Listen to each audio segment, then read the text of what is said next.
ঢাকা জেলা বিএনপির সাবেক যুগ্ম সাধারণ সম্পাদক লায়ন মোহাম্মদ খোরশেদ আলম লায়ন ক্লাবের সদস্য হয়ে নিজের নামের আগে বসিয়েছেন লায়ন শব্দটি।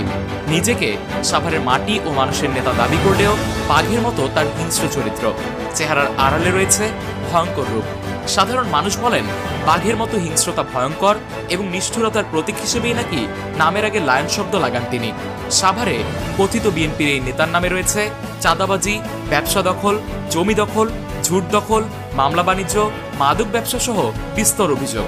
5ই আগস্ট ছাত্র আন্দোলনের মাধ্যমে শেখ হাসিনার সরকারের পতনের পর যখন সাধারণ মানুষ শান্তির দীর্ঘ শ্বাস নিয়ে মুখে হাসি ফুটিয়েছিলেন, ঠিক সেই মুহূর্তে গণতন্ত্রের দল বিএনপির কিছু স্বৈরাচারের আগমনে মানুষ আবারও অসহায় হয়ে মুখ থুবড়ে পড়েন। সরকার পতনের পর দেশে যখন আইন শৃঙ্খলা বাহিনীর অবস্থান শূন্য, সেই মুহূর্তে বিএনপির এই বিতর্কিত নেতার নির্দেশে সাভারের গেরুয়া, জামসিং, নয়াবাড়ি, হাটপাড়া সোসাইটি, ছায়াবিথি, আড়াপাড়া, বনপুকুর, সবুজবাগ, ইছরাপাড়া সহ পুরো 1, 2 ও 3 নং ওয়ার্ডে চলে তাণ্ডবলীলা। আওয়ামী লীগের দলীয় নেতাকর্মী থেকে শুরু করে শতাধিক মানুষের বাড়িঘরে হামলা, লুটপাট, অগ্নিসংযোগ চালায় বিএনপি নেতা খোরশেদের ক্যাডার বাহিনী।